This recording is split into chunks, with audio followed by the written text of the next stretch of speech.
Hello guys, so நம்ம கையில் வந்து பார்த்திங்கன்னா 2026 வெர்ஷன் யூனிகார்ன் 160 இருக்குது. ஸோ இந்த வண்டியோட ஒரு சின்ன வாக்கர் வந்து பார்த்துருவோம்.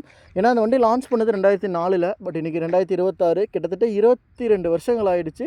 பட் ஸ்டில் அந்த யூனிகார்னுக்கான அந்த ஃபேன் பேஸும் சரி, அந்த வண்டியோடைய குவாலிட்டி சரி அப்படியே தாங்க கொடுத்துட்ருக்காங்க. என்ஜின் வைஸ் பார்க்கும்போது 13 BHP and 14.5 newton meters of torque produce பண்ணக்கூடியது. சிங்கிள் டிஸ்க் பிரேக் தான் வரும் வித் ஏபிஎஸோட நிசின் கேலிப்பர். ரியரில் ட்ரம் பிரேக்ஸ் கொடுத்துருக்காங்க. 18 இன்ச்சஸ்க்கான front wheel and rear wheel வந்துடும். ரியரில் மட்டும் 100/90 செக்ஷன் டயர், ஃப்ரண்ட்டில் 90/100 செக்ஷன் டயர் வரும். அது பழைய செக்ஷன் அப்படியே கொடுத்துருப்பாங்க. இந்த வண்டியில் சேஞ்சஸ் அப்படின்னு பார்த்தீங்கன்னா, ஃப்ரண்ட்டில் வந்து எல்இடிக்கான ஒரு ஹெட்லைட் யூனிட் கொடுத்துருக்காங்க. ஒரு full all LED headlight unit. அப்படியே பார்த்தீங்கன்னா கன்சோல் மீட்டர்லேயும் டிஜிட்டல் கன்சோல் மீட்டர் கொடுத்துருப்பாங்க. இதுக்கு முன்னாடி வந்து அந்த அனலாக் டைப் டிஜிட்டல் வந்து வராது. ஸோ இதில் வந்து பார்த்திங்கன்னா ஃபுல் அண்ட் ஃபுல் ஒரு ரேஞ்சு, மைலேஜ்னு எல்லாமே காட்டக்கூடிய ஒரு full and full console meter கொடுத்துருக்காங்க. ஸோ ப்ரைஸ் அப்படின்னு பார்க்கும்போது 1,48,000 வருது. மைலேஜ் ஆவரேஜாக 50 கிட்ட கிடைக்குதுங்க. ஸோ யூனிகார்னை பற்றி என்ன நினைக்கிறீங்க அப்படின்ட்டு கீழே கமெண்ட் பண்ணுங்கள்.